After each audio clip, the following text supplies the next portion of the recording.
hey, the Braves, kicking butt, taking names up in New York. The only downside to the weekend was it was a total and complete humiliation of the Mets. Other than Sunday, national TV audience, or at least whoever still watches ESPN, got to watch Chorizo on the bump, and he was spotted a 3-run lead, and Yanni Chirino does what he does. He's not very effective. Yeah, I'm done with him.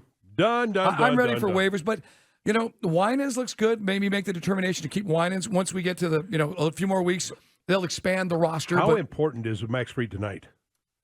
Well, I mean... the great one against the Cubs, kind of the stinker against the Pirates. I just think, honestly, John, I thought the Pirates game was an outlier because I thought that was like a little punch and Judy stuff. Some of the stuff up the middle. Right. You had one situation where Arcia botches, he double clutches a throw. True. He should have gotten out of the inning with maybe 2 runs. There's only one good, clean single up the middle, for my money. But, I mean, Fried, the way he looked at Chicago was unbelievable. Right.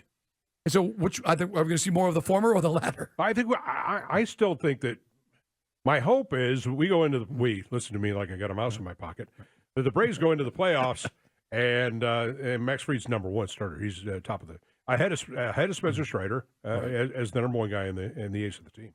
Everybody was raking. Obviously, the pace that Matt Olson's on. We played some of the audio earlier. Certainly Austin Riley, all the usual suspects. The only concern was Ozzie Albies leaving the game. He's out, but Nicky Lopez comes in and has a great night. And Lopez is going to start tonight, by the way. So, Chris, real quick, I know you said during the commercial break, what's the word on Ozzie Albies? Yeah, so he's not starting tonight. He was removed last night for precautionary hamstring tightness. Okay. And then in the lineup, this is going to be really interesting.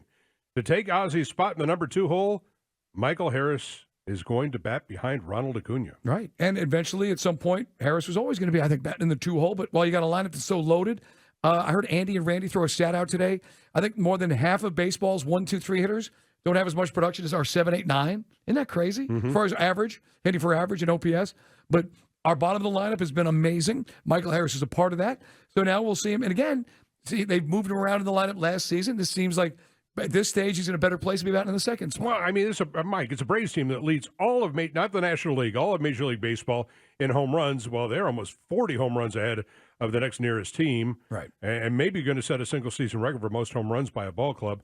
They lead the major leagues in RBI. They lead the major leagues in batting average. They lead in OPS. They lead in so many offensive categories, all of Major League Baseball, because they are the dominant offensive team in the game. And, can they slug their way to a... That was one of the questions we had at the beginning of the year. It was spring training, and I was talking about it. Can the Braves slug their way to a World Series title? And I think the answer to that is yes. I believe that they can slug their way, but I don't want to have to. Right. Run differential, by the way, is 193 as far as, the bullpen. Here's the thing. Pitching was great in that amazing run of June. As we know, pitching has come back to earth. At one point, we had the worst ERA since the All-Star break among starting pitchers. Chirino's winning games, but a lot of those were slugfests where, teams just doing the softball thing, which they always do. I just don't understand, and you and I were talking off the air about this, John, is why we have such an aversion to taking on contracts when it comes to pitching. I know. And what are they going to do with Max Fried? He's going to be 30. I mean, and he deserves a big contract. Are they going to just take it to arbitration again? It's going to be a big offseason question. And this is where Max can make it really hard for him. I mean, if he comes out and becomes the ace, you got Spencer Strider under contract for right now. Charlie Morton's not going to be back. You wouldn't think. He's at the 1 year, $20 million, and he's probably going to want to hang it up. Well, or maybe he doesn't. I don't know. Right. Well, unless they throw another $20 million at him. Right. And there's all those other questions. I mean, is Smith-Shawver or is Schuster ready to be part of the rotation? Is Soroka one of the interesting things at call-ups? Well, because you're going to get Grissom called up. You're going to get A.J. Smith-Shawver, maybe Schuster called up. You're going to get Soroka called back. And I at this point, I think it'll be for the 40-man. But he's going to get some time here because I think that out of the pen, he may have some value to you, and it'll be interesting to see what happens. Soroka looked really good his last start for Gwinnett. I mean, I'm like most people, like, what's up with Soroka? Everyone just thought he'd come back and be locked in. Hasn't been the case. Winans looked good in the series against the Mets. I mean, they just bombed him on Saturday. That doubleheader was just hysterical. But, yeah, man, the pitching, the only concern is why in a team that is as good as we are 1 through 9, scoring more runs than anybody, did we have to be such bargain basement shoppers at the trade deadline?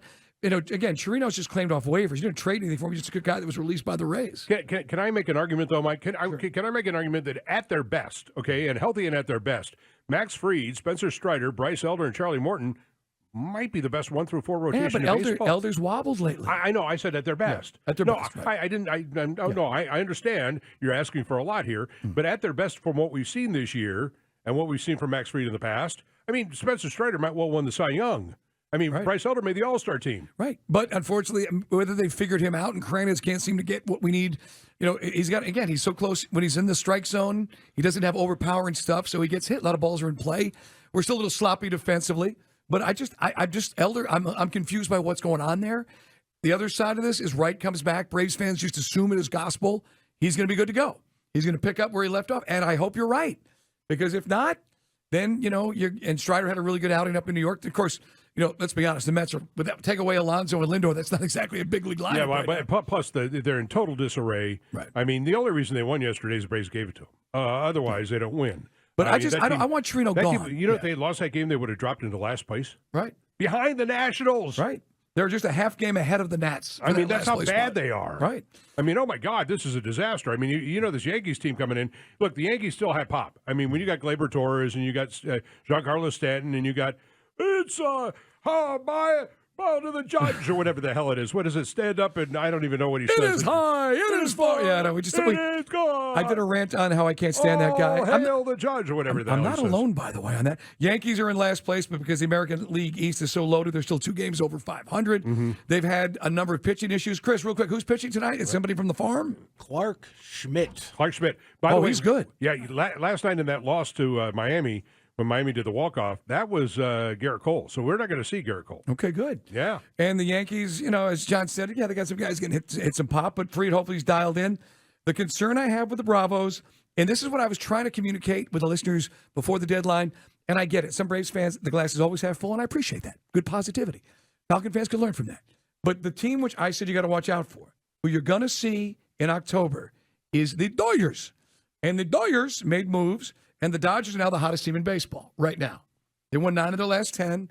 Pitching's coming to form, getting Kershaw back. They got a lot of things going on. They're bombing it too. So do you have the pitching when we get in? And guys wanted to throw stats at me. I said, look, when they get into October and it's nut cutting time, Dodgers roll in guys all throw 99 and more, with the exception of some of the starters. I'm worried about that. My only concern is will we have pitching to match up with the Dodgers in October? That's my concern. It's a fair concern. It is a fair concern. Right. And for that matter, the Astros. Right. And for that matter, Rangers. Maybe now the Texas Rangers. Right. Yeah. Well, I mean, Flaherty was a guy we've already talked. Like, I'm not going back. It's water under the bridge. Lorenzo was another guy. And I actually had Braves fans going, it's just they're playing against the Nats. It's a freaking no-hitter.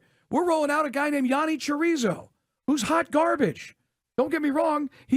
I'm sorry for. No, we're done. No, you're right. Okay, we're just done. And I'm sick of apologizing to some Braves fans. Well, you're being a bully. Who the hell do you? What? Who's Yanni Chirino? How many guys you couldn't have picked him out in a police lineup before we got him off of waivers? He's a bum. This is it. Next stop, Japan. This guy's terrible. What more do you need to see about this Nothing. guy?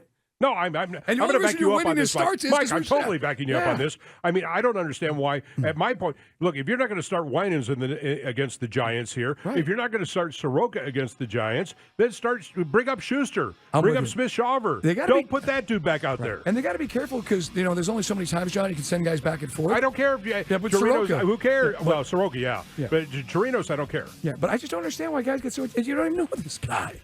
I mean, it's not like one of those, those dudes that came up in the system you guys are so attached to. Right. And they've had a pretty quick DFA trigger on that team. Really quick. It's time to use that itchy DFA trigger again.